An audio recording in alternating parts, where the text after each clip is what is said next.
ఒక మంత్రిగా ఉండి ఒక శాసనసభ్యునిగా ఆడ ప్రజలు 2.5 లక్షల మంది హుజరాబాద్ నియోజకవర్గ ప్రజలు ఓట్లేస్తే నేను ఎమ్మెల్యేగా గెలవడం జరిగింది. ఎంత సిగ్గుచేటు అని నేను అడుగుతా ఉన్నాను. ఒక మంత్రి ఆర్డీఓ గారికి ఎంఆర్ఓ గారికి కాన్ఫరెన్స్ కాల్ పెట్టి ఎట్టు పరిస్థితిలో మీరు ఎమ్మెల్యే గారి చేతి మీదకి కళ్యాణ లక్ష్మి చెక్కులు ఇస్తే మంచి పద్ధతి కాదు అనేది యావత్ తెలంగాణ ప్రజలందరూ కూడా విన్నారు. ఆడియో మంత్రి గారు మాట్లాడింది. నేను ఒకటే అడుగుతున్నా మంత్రి గారికి, అంటే హుజరాబాద్ నియోజకవర్గ ప్రజలకి వ్యతిరేకంగా నువ్వు చేయాలనుకున్నావా? ఏం చేయాలనుకుంటున్నావు? రెండోది, ఆర్డీఓ గారి మీద నేను సిఎస్కి కంప్లైంట్ చేసిన, యాక్షన్ తీసుకోవాలి అని చెప్పి ప్రభాకర్ గారు అన్నారు. నేను ఒక్కటే అడుగుతున్నా ప్రభాకర్ గారిని, నిన్నెందుకు బర్తరఫ్ చేయొద్దు? ఇవాళ నువ్వు ప్రమాణ స్వీకారం చేసేటప్పుడు ఏమని చేస్తారు?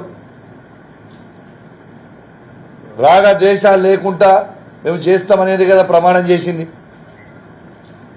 మరి చేసినప్పుడు ఇది తప్పు కదా నువ్వు చేసింది, నేను ఎందుకు బర్తరఫ్ చేయొద్దని నేను అడుగుతా ఉన్నాను.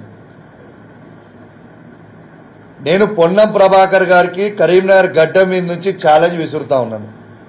ఎందుకు అమాయకుడైన ఆర్డీఓ గారిని ఎంఆర్ఓ గారిని ఎందుకు బలి చేద్దాం అనుకుంటున్నావు? నేను ఛాలెంజ్ కడుతున్నా నీకు.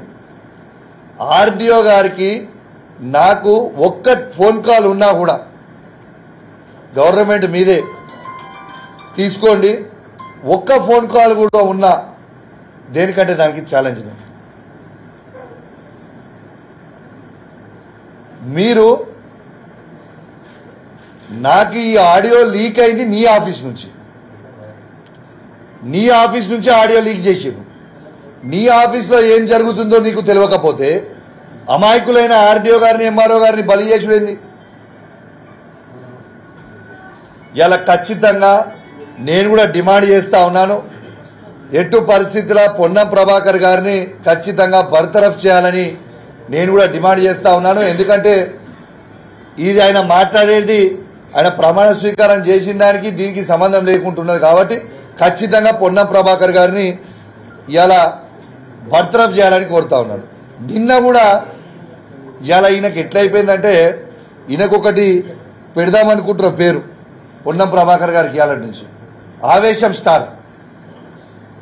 ఈ ఆవేశం స్టార్కి నిన్న కూడా మీకు ఒక ఆడియో వినిపిస్తా, ఇప్పుడు యావత్ తెలంగాణ ప్రజలు వినాలే, ఇలా వినిపిస్తా. నిన్న ఒక తిరుపతి గౌడని హుస్నాబాద్లో అమనగుర్తి నుంచి ప్రజలు ఫోన్ చేస్తే ఒక్కసారి ఇది మీరు వినాలి ఆడియో. ఆయన మాట్లాడే మాటలు, ఆయన బూత్ పురాణాలు ఒక్కసారి మీరు వినాలని, మీ ద్వారా యావత్ తెలంగాణ ప్రజలందరూ కూడా వినాలని కోరుతా ఉన్నాను. ఇది చూడండి ఒకసారి వింటూ.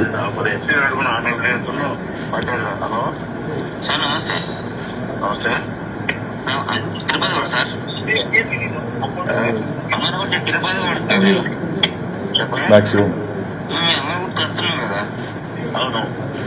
అది స్కూల్లో అది బయట గవర్నమెంట్ ల్యాండ్స్ వచ్చి ఉన్నాయి. స్కూల్లో అది ఎందుకు ఇచ్చారు పర్మిషన్? గుర్తులేదా? వేదవనా కొడుకులకు ఎంతమంది ఇచ్చినప్పుడు ఎందుకు ఇచ్చి నేను తీసుకున్నా పర్మిషన్? అది వాడవాడ నా లాప్టాప్ కొంచెం రిక్వెస్ట్ చేస్తా అవుతా అడ్డుకుంటా అంటే నా కొడుకుల వలన నేను తమాషా చెబుతున్నా. వచ్చిన నా కొడుకులు నేను ఇస్తున్నా నా పర్మిషన్ సబ్స్టేషన్ కు నా సొంతంగా గవర్నమెంట్ వాళ్ళు 4 పిల్లలు ఊళ్ళంతా ఎవరు ఇచ్చిన పర్మిషన్ ఇచ్చారు. ఎవరైనా అడ్డుకునే ఒక నేను కూడా రాలవడతా చేయకూడదు. విన్నారు కదా.